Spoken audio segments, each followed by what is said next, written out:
کہ اگر کبھی گناہ کسی سے ہو جائے تو اس کو کہتا نہ پھرے، لوگوں سے نہ کہے، بس اپنے اللہ میاں سے کہے یا اللہ مجھ سے ہو گیا تو بس آپ معاف کریں، دوسروں سے نہ کہے، بس اس کا معاملہ اپنے اور اللہ کے درمیان رہے۔ لیکن حدیث میں آتا ہے کہ جو شخص اپنے گناہ کو دوسروں کے سامنے بیان کرے تو اس کا معنی یہ ہے کہ وہ اپنے گناہ کو کی تشہیر کر رہا ہے، اپنے آپ کو بدنام کرنا چاہتا ہے، اس کو بدنامی کا بھی کوئی بدنامی بری نہیں لگتی، تو گناہ کا تذکرہ لوگوں سے کرتا پھر رہا ہے۔ تو جب اللہ تعالیٰ فرماتے ہیں تو نے نہیں چھپایا تو میں کیوں چھپاؤں تیرا، اللہ بچائے۔ اسی لیے حدیث کے الفاظ ہیں کل امتی معافن الا المجاہرون، میری امت کے سارے لوگ عافیت میں آ سکتے ہیں سوائے مجاہرین کے۔ مجاہرین کون؟ جو کھلم کھلا بغیر کسی شرم و حیا کے کسی سے چھپاتے نہیں ہیں بلکہ کھلم کھلا ارتکاب کیے جا رہے ہیں، کوئی پرواہی نہیں ہے۔ تو باری تعالیٰ کہتے ہیں بھئی تو خود کہتا پھر رہا تھا لوگوں سے کہ مجھ سے یہ گناہ ہو گیا، یہ گناہ ہو گیا، یہ گناہ ہو گیا، خود تو کہتا پھر رہا تھا، تو نے تو چھپایا نہیں، میں کیوں چھپاؤں تیرا؟ اس لیے اللہ بچائے اس کی مغفرت مشکل ہے، الا یہ کہ توبہ نصوح کر لے اور پھر اس بات سے بھی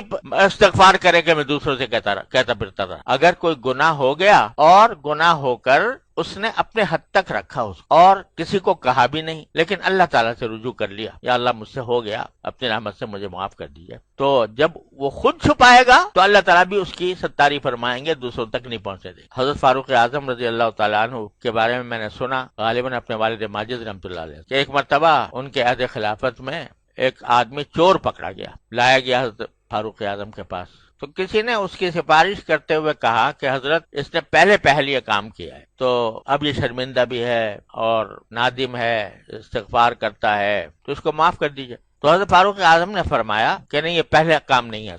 نہیں، یقیناً اس نے اس سے پہلے بھی کیا ہے اس قسم کا کوئی کام۔ لوگوں نے کہا جی اس کا کوئی ثبوت تو ہے نہیں آپ کے پاس؟ تو فرمایا کہ اللہ تبارک و تعالیٰ جب پہلی مرتبہ بندہ کوئی گناہ کرتا ہے پہلی مرتبہ پہ پکڑ نہیں کرتا، اس کو مہلت دی جاتی، اور اگر اس نے اس کو خفیہ رکھا اور کسی پر ظاہر نہ کیا اور اگر کوئی تلافی کرنی ہے تلافی کر دی تو پھر اللہ میاں اس کو آئندہ پھر ارتکاب نہیں کرنے دیتے اس کو۔ لیکن اگر پہلی مرتبہ کرنے کے بعد اسے سوچا اب تو میرا جرات کھل گئی، جب تک کوئی آدمی گناہ نہیں کیا ہوتا اس وقت تک ایک طبیعت میں ایک رکاوٹ ہوتی ہے، اور رکاوٹ کے نتیجے میں آدمی سوچتا ہے کہ یار یہ برا کام نہیں کرنا چاہیے، اور کر لوں گا تو کیا ہوگا، ایک ذہن میں ایک عذاب کا تصور آتا ہے، ذہن میں ایک بدنامی کا تصور آتا ہے، ذہن میں ایک ندامت کا تصور آتا ہے۔ لیکن جب اس نے وہ حد پار کر لی، ایک مرتبہ کراس کر گیا اس حد، تو اب وہ جو ایک بیچ میں رکاوٹ تھی وہ ہٹا دی، جب جرات پیدا ہو گئی ایک گناہ کے اوپر، تو پھر کوئی حد پر آدمی نہیں اٹھتا، پھر ایک گناہ کے بعد دوسرا ہوتا ہے، دوسرے کے بعد تیسرا ہوتا ہے۔ اسی لیے یہ جو بعض اوقات انسان کو شیطان بہکاتا ہے کہ بھائی